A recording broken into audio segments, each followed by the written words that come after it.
अच्छा, बिस्मिल्लाहिर्रहमानिर्रहीम। Give the structure of bacterium cell. ये भी हमें पेपर में लॉन्ग क्वेश्चन में देते हैं। Give the structure of bacterium cell. Give the structure of bacterium cell. Bacteria के खुलिये की साख्त को बयान करें। Give the structure of bacterium cell. अब बैक्टीरिया हमारे पास क्या है? बिलोंग करता है किंगडम मोनेरा यानी प्रोकैरियोट के साथ। अगर कोई हमसे इसकी डिफिनीशन पूछ ले कि बैक्टीरिया क्या है, बैक्टीरिया की डिफिनीशन हम किस तरह करेंगे, तो ये हमारे पास बैक्टीरिया की डिफिनीशन है कि bacteria are the simplest smallest. ये पहले डिफिनीशन इसकी लिख देते हैं। Bacteria are the simplest, bacteria सादा तरीन, सिंपलेस्ट, स्मॉलेस्ट सबसे छोटे यानी छोटे तरीन, स्मॉलेस्ट, प्रोकैरियोटिक। जब हम यहाँ पर प्रोकैरियोट का वर्ड लिखेंगे तो जितने भी प्रोकैरियोट के खूबियाँ हैं, प्रोकैरियोटिक सेल में जो भी खूबियाँ आती है कैरेक्टरिस्टिक, सब इसमें आ जाती है। फिर और खूबियाँ लिखने की यहाँ पर ज़रूरत नहीं है। प्रोकैरियोटिक है, माइक्रोस्कोपिक है, खुर्दबीनी, माइक्रोस्कोपिक, यूनिसेलुलर है, यूनिसेलुलर, और हैप्लॉइड ऑर्गेनिज्म है, हैप्लॉइड ऑर्गेनिज्म। चूँकि यहाँ पर सिंगल क्रोमोसोम है, इस वजह से इसको हम कहेंगे हैप्लॉइड ऑर्गेनिज्म। और मोस्ट एबंडेंट ऑर्गेनिज्म है on the earth, most abundant organism on the earth. कुरे अर्ज़, कुरे ज़मीन पर सबसे ज़्यादा मिकदार में पाए जाने वाले जानदार वो बैक्टीरिया है। मोस्ट एंशियंट ऑर्गेनिज्म, सबसे कदीम, सबसे पुराने, मोस्ट एंशियंट ऑर्गेनिज्म वो ज़मीन के ऊपर कौन है? वो हमारे पास प्रोकैरियोट या बैक्टीरिया है, मोस्ट एंशियंट ऑर्गेनिज्म। और belong to the group, they belong to the group kingdom Monera, belong to the group kingdom Monera. इसका जो किंगडम है उसको हम कहेंगे मोनेरा, किंगडम मोनेरा। हमारे पास इसे और भी बड़े यूनिट्स हैं किंगडम से, जिसको हम कहेंगे सुपर किंगडम या उसको हम कहेंगे डोमेन। उसमें एक हमारे पास आर्किया है, दूसरा हमारे पास बैक्टीरिया है, और तीसरा हमारे पास यूकैरियोट का है। तो belong to the kingdom Monera. और दे में बी यूज़फुल और हार्मफुल, दे में भी ये हो सकते हैं यूज़फुल फ़ायदेमंद, और हार्मफुल या नुकसानदेह। ये यूज़फुल भी हो सकते हैं और हार्मफुल भी हो सकते हैं। मिसाल के तौर पर बाज़ डिजीज़ को काज करते हैं, बाज़ हम अपने फ़ायदे के लिए इस्तेमाल कर सकते हैं। और पोजेसिंग सेलुलर ऑर्गेनाइजेशन, ये इसमें बहुत अहम पॉइंट है। पोजेसिंग सेलुलर ऑर्गेनाइजेशन, यहाँ पर आपको सेलुलर ऑर्गेनाइजेशन मिलेगी। हमें कोई कह सकता है कि वायरस भी तो सिंपलेस्ट और स्मॉलेस्ट माइक्रोस्कोपिक ऑर्गेनिज्म है, लेकिन उसमें ये आपको नहीं मिलेगी कि पोजेस सेलुलर ऑर्गेनाइजेशन। वायरस में चूँकि सेलुलर ऑर्गेनाइजेशन नहीं है, बिलो दी सेल लेवल है, इस वजह से वायरस को हम लिविंग थिंग में कंसिडर नहीं करते। वो एट दी बॉर्डर है between the living thing and non living thing. यहाँ पर हमें क्या मिलेगी? Cellular organisation.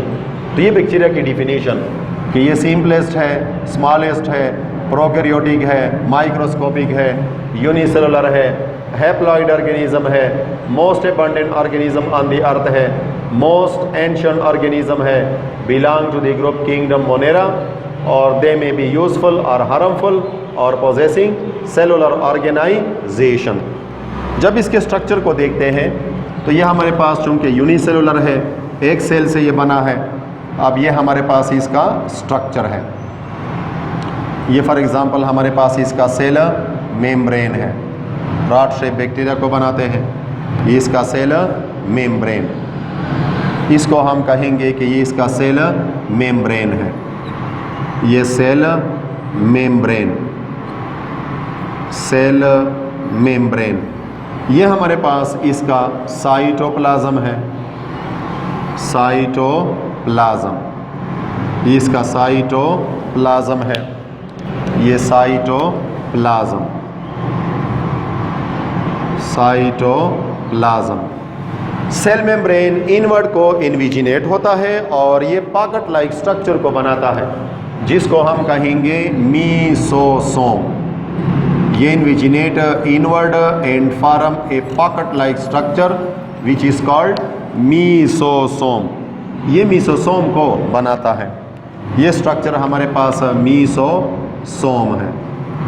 इस स्ट्रक्चर को हम कहेंगे मीसोसोम। ये मीसोसोम है।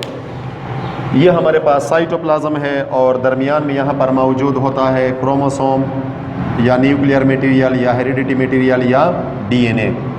ये यहाँ पर इसको हम कह सकते हैं क्रोमोसोम, इसका क्रोमोसोम है, या इसको हम कह सकते हैं डीएनए, या इसको हम कह सकते हैं न्यूक्लियर मटेरियल या हेरिडिटरी मटेरियल, न्यूक्लियर मटेरियल या हेरिडिटरी मटेरियल, न्यूक्लियर मटेरियल या हेरिडिटरी मटेरियल या न्यूक्लाइड, जो भी आप इसको नाम देना चाहें।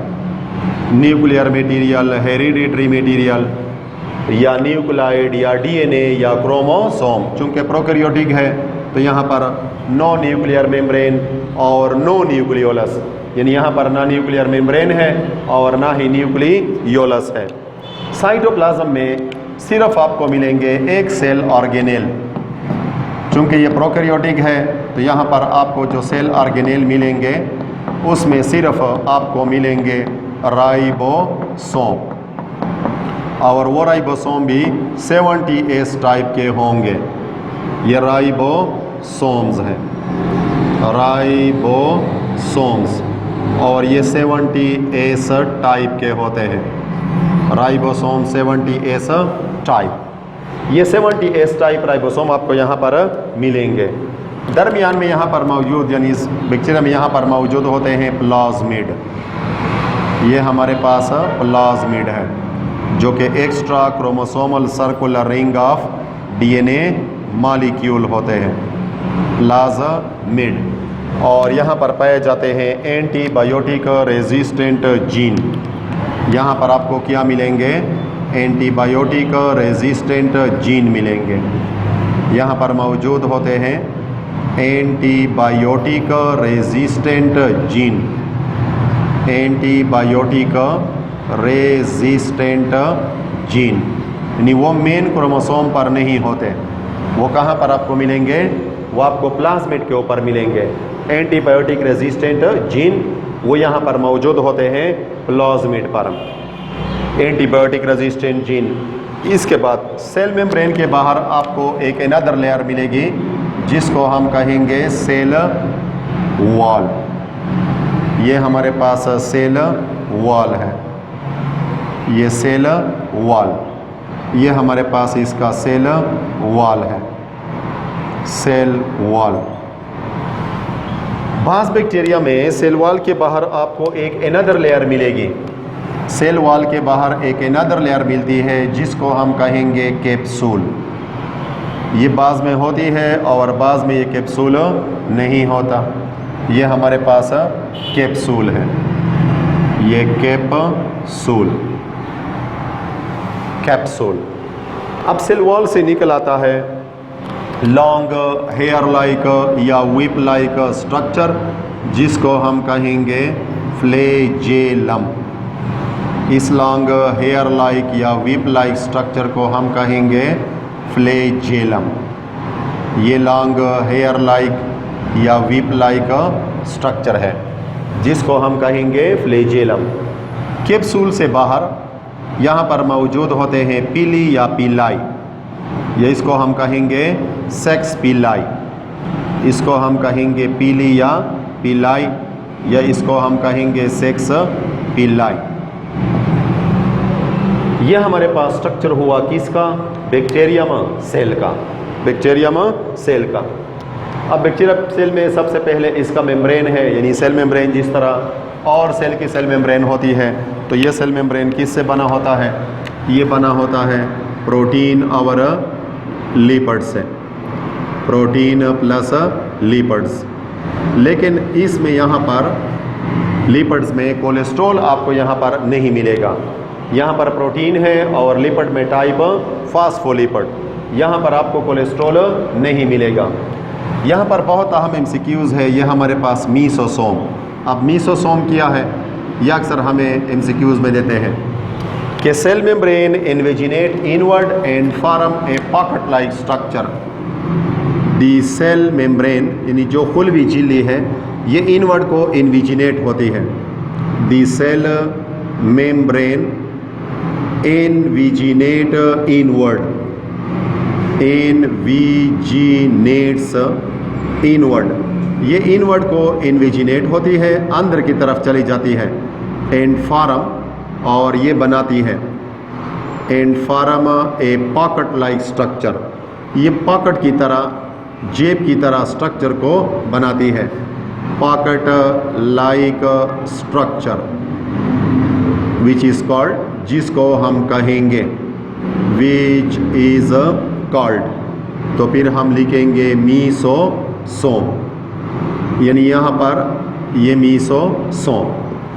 The cell membrane invaginates inward and form a pocket like structure which is called mesosome. अब ये मीसोसोम क्या करेगा? ये दो काम को अंजाम देता है, इसके दो फंक्शंस हैं, दो बड़े काम। एक इसका काम वो है कि it acts like the mitochondria of the eukaryotic cell. It acts, ये अमल करता है, like the mitochondria, it acts like the mitochondria of the eukaryotic cell. जिस तरह यूकैरियोटिक सेल में माइटोकॉन्ड्रिया होती है, इस तरह प्रोकैरियोटिक सेल में ये काम कौन करेगा? ये काम करेगा मीसोसोम, क्योंकि यहाँ पर रिस्पायरेटरी एंजाइम मौजूद होते हैं। They contain respiratory enzyme, because they contain respiratory enzyme. यहाँ पर आपको रिस्पायरेटरी एंजाइम मिलेंगे, दे कंटेन रिस्पायरेटरी एंजाइम्स। यहाँ पर आपको रिस्पायरेटरी एंजाइम मिलेंगे बैक्टीरिया सेल में। यूकैरियोटिक सेल में रिस्पायरेटरी एंजाइम आपको मिलेंगे माइटोकॉन्ड्रिया के अंदर, लेकिन प्रोकैरियोटिक सेल में आपको रिस्पायरेटरी एंजाइम मिलेंगे मीसोसोम के अंदर। एक काम इसका। दूसरा काम हमारे पास मीसोसोम का कि it help, mesosome help, mesosome मदद देता है, help in the process of replication of DNA, in the replication of DNA, ये इसके DNA के रेप्लिकेशन में रोल अदा करता है। ROR हम कह सकते हैं सेल डिवीजन, ROR या हम कह सकते हैं बाइनरी फिशन, क्योंकि बैक्टीरिया में एसेक्सुअल रिप्रोडक्शन किसके ज़रिए होती है? बाइनरी फिशन के ज़रिए। तो सेल डिवीजन में या रेप्लिकेशन ऑफ DNA में मीसोसोम ये रोल अदा करता है। और दूसरा कि यहाँ पर चूँकि रिस्पायरेटरी एंजाइम होते हैं, जिसको हम फिर कह सकते हैं कि यह इस तरह अमल करता है जिस तरह के यूकैरियोटिक सेल में माइटोकॉन्ड्रिया है। प्रोकैरियोट में चूँकि माइटोकॉन्ड्रिया नहीं होता, माइटोकॉन्ड्रिया का काम अदा करेगा मीसोसोम को। अब मीसोसोम ये मोर प्रोमिनेंट होते हैं ग्राम नेगेटिव बैक्टीरिया में। ये भी बहुत अहम एमसीक्यूज़ है कि ये मोर प्रोमिनेंट होते हैं, ज़्यादा वाज़ेह नुमायाँ होते हैं। कहाँ पर मोर प्रोमिनेंट होते हैं? ग्राम नेगेटिव बैक्टीरिया में, ग्राम नेगेटिव बैक्टीरिया, यानी वो बैक्टीरिया जो क्रिस्टल वायलेट डाई कलर को नहीं ले सकते। ग्राम नेगेटिव बैक्टीरिया, ग्राम साइंटिस्ट का नाम है, यानी सर हेंज क्रिश्चियन ग्रेम, जिसने 1884 में 1884 में बैक्टीरिया के स्टेनिंग के लिए टेक्निक डिस्कवर किया था। तो अपने नाम की निस्बत इन्होंने नाम दिया था ग्राम नेगेटिव बैक्टीरिया कि ये क्रिस्टल वायलेट डाई को नहीं ले सकता, जिसमें ये ज़्यादा प्रोमिनेंट होते हैं। सेल मेम्ब्रेन के बाहर आपको क्या मिलेगा? सेल वॉल मिलेगा। और सेल वॉल किस चीज़ से मिलकर बना होता है? तो हम कह सकते हैं कि ये पेप्टाइडोग्लाइकेन पर मुश्तमिल है। पेप्टाइडोग्लाइकेन, या ये मुश्तमिल है म्यूरिन पर, इसको हम म्यूरिन भी कह सकते हैं, इसको हम म्यूरेमिक एसिड भी कह सकते हैं, और इसको हम amino acid plus sugar complex भी कह सकते हैं। Amino acid plus sugar complex, या इसको हम प्रोटीन एंड कार्बोहाइड्रेट कॉम्प्लेक्स भी कह सकते हैं। Protein plus carbohydrate complex, protein plus carbohydrate complex. Peptide bond जहाँ पर होगा वो एमाइनो एसिड के दरमियान होता है, और एमाइनो एसिड बिल्डिंग ब्लॉक है किसके? प्रोटीन के। ग्लाइकेन ग्लूकोज से निकला है, ग्लाइको यानी कार्बोहाइड्रेट जो ग्लूकोज इसका बिल्डिंग ब्लॉक है। तो आप कह सकते हैं peptidoglycan, murein, muramic acid, amino acid plus sugar complex, या प्रोटीन एंड कार्बोहाइड्रेट कॉम्प्लेक्स। ये सेल की प्रोटेक्शन करता है, सेल को ऑस्मोटिक लाइसिस से प्रोटेक्ट करता है कि इसकी लाइसिस ना हो। बाज़ बैक्टीरिया में आपको मिलेंगे कैप्सूल। अब कैप्सूल जिस बैक्टीरिया में प्रेजेंट होगा उसको हम कहेंगे कि ये कैप्सुलेटेड बैक्टीरिया है। अगर प्रेजेंट है किसी बैक्टीरिया में तो उसको हम कहेंगे कि ये कैप्सुलेटेड है। कैप्सुलेटेड बैक्टीरिया, ये कैप्सुलेटेड बैक्टीरिया है। कैप्सूल, अब कैप्सूल किस चीज़ से बना है?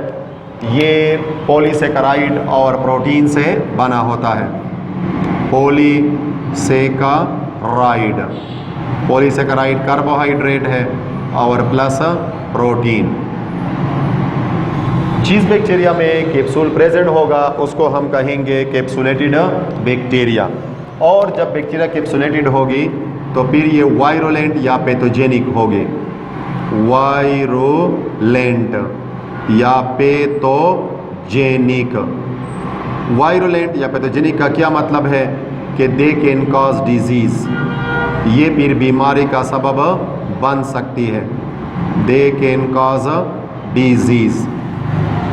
जो एक्सपेरिमेंट किए हैं फ्रेडरिक ग्रिफ्थ ने 1928 में ट्रांसफॉर्मेशन प्रिंसिपल पर, उन्होंने उसमें ये प्रूफ किया है स्ट्रेप्टोकोकस निमोनी बैक्टीरिया में जब कैप्सुलेटेड बैक्टीरिया इंजेक्ट किए माइस में तो इससे माइस को स्ट्रेप्टोकोकस निमोनी बैक्टीरिया, इससे माइस की डेथ हो गई। और रफ, एक स्मूथ टाइप है उसका और एक रफ टाइप। तो जब स्मूथ टाइप को इंजेक्ट किया स्ट्रेप्टोकोकस निमोनी बैक्टीरिया माइस में तो इससे माइस की डेथ हो गई। और रफ टाइप जब इंजेक्ट किए तो माइस जिंदा रहे, कुछ ना हुआ। तो वो एक्सपेरिमेंट हमें ये बताता है कि जो बैक्टीरिया कैप्सुलेटेड होंगे उसको हम कहेंगे वायरोलेंट या पैथोजेनिक, यानी they can cause a disease. और अगर ये कैप्सूल नहीं है, कैप्सूल एब्सेंट है, तो ऐसी बैक्टीरिया को हम कहेंगे नॉन कैप्सुलेटेड बैक्टीरिया। अगर ये नहीं है, एब्सेंट है, तो उसको हम कहेंगे कि ये नॉन कैप्सुलेटेड बैक्टीरिया है। Non capsulated bacteria. और जब ये नॉन कैप्सुलेटेड होंगे तो इसका मतलब कि they can not cause disease. इसको हम नॉन वायरोलेंट या नॉन पैथोजेनिक भी फिर कह सकते हैं। नॉन वायरोलेंट या non pathogenic.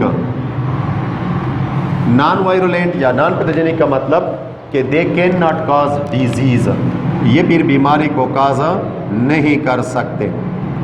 They can not cause disease, ये बीमारी का बायस नहीं हो सकते। नॉन कैप्सुलेटेड होगी तो नॉन वायरोलेंट या non pathogenic can not cause disease. ये प्रूफ किया था 1928 में फ्रेडरिक ग्रिफ्थ ने।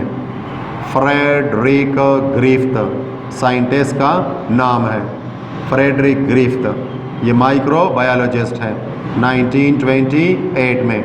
ट्रांसफार्मिंग प्रिंसिपल पर या ट्रांसफॉर्मेशन पर जब एक्सपेरिमेंट किए थे, जब smooth type Streptococcus pneumoniae bacteria inject किए माइस में तो उसको निमोनिया हो गई और निमोनिया से उसकी डेथ हो गई।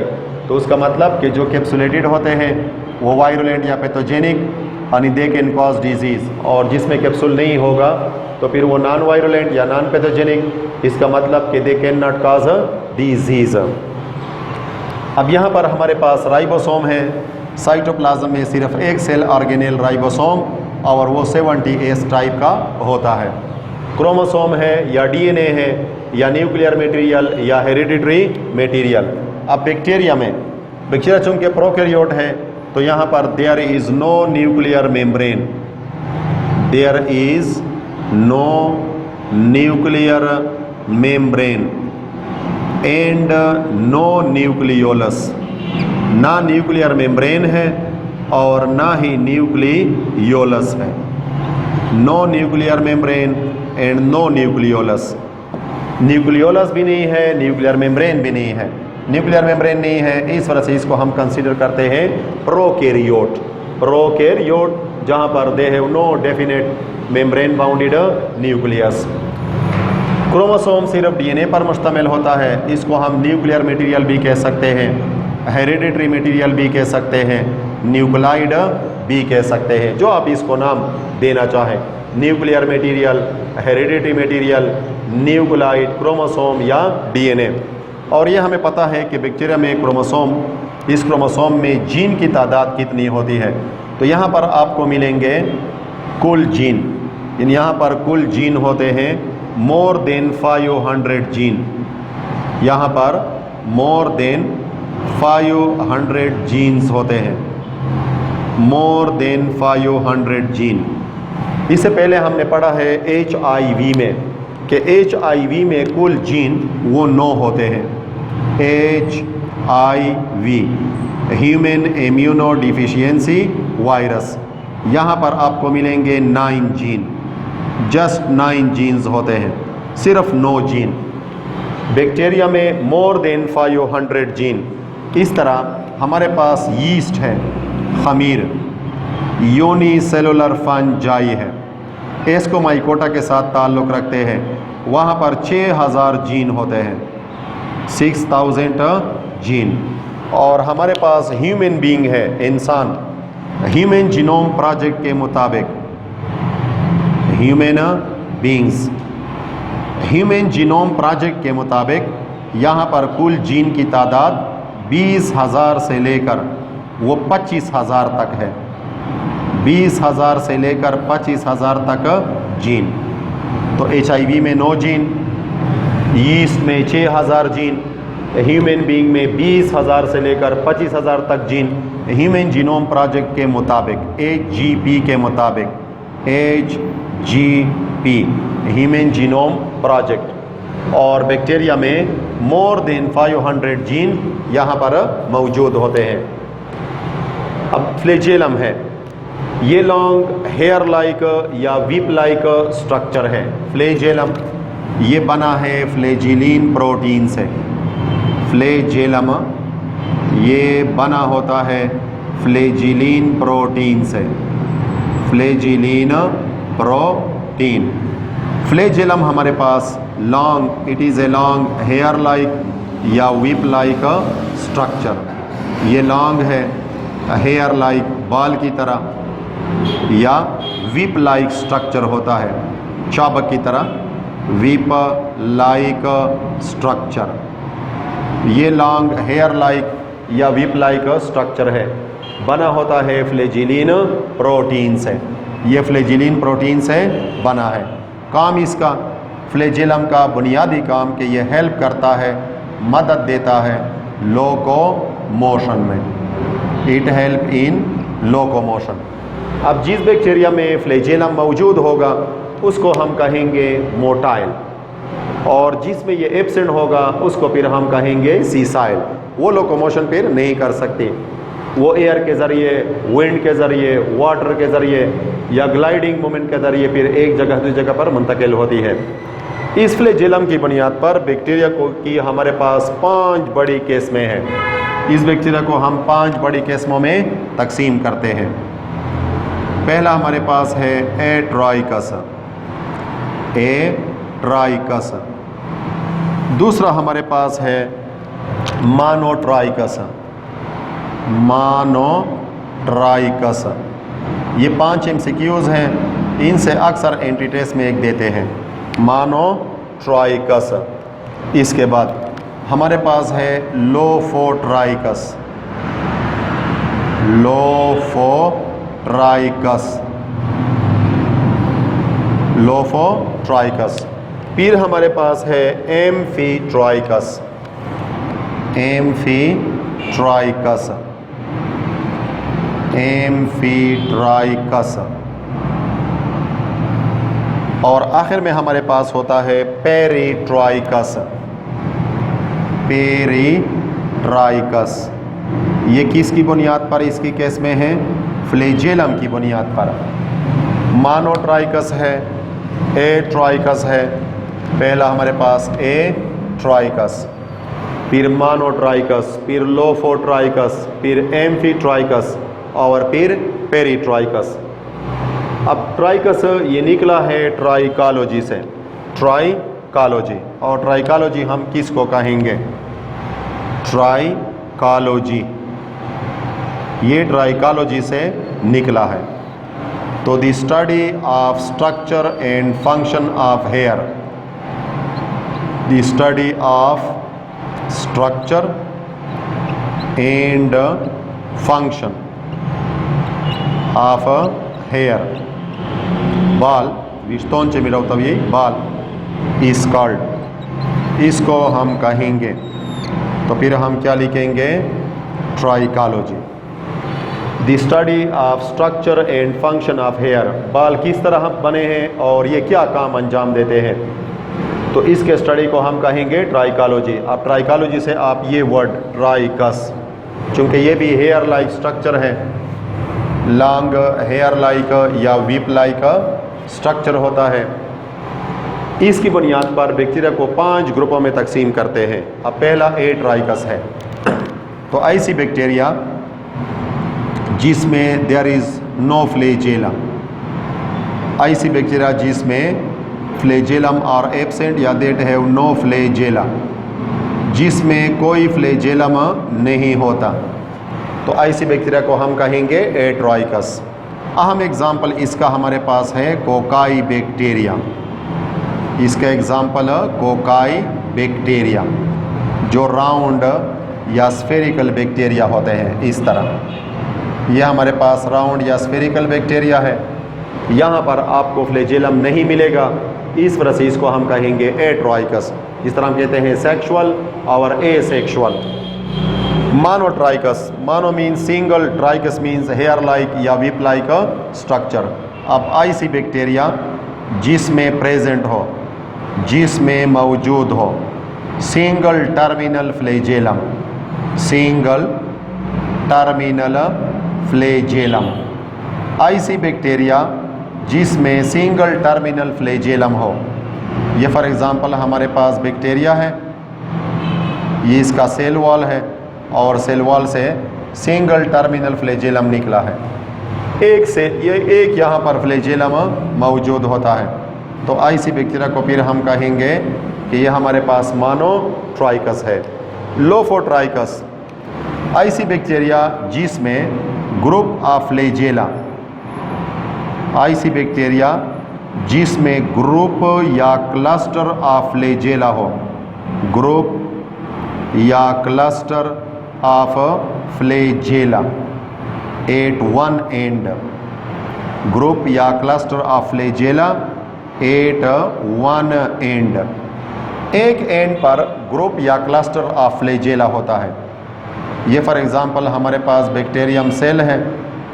अब इसके एक एंड पर आपको ग्रुप या क्लस्टर्स ऑफ फ्लैजेलम मिलेगा, ग्रुप या क्लस्टर्स ऑफ फ्लैजेलम। तो ये ग्रुप या क्लस्टर ऑफ फ्लैजेलम ये आपको एक एंड पर मिलता है, एक एंड पर मिलेगा, तो उसको हम कहेंगे कि ये हमारे पास लोफोट्राइकस है।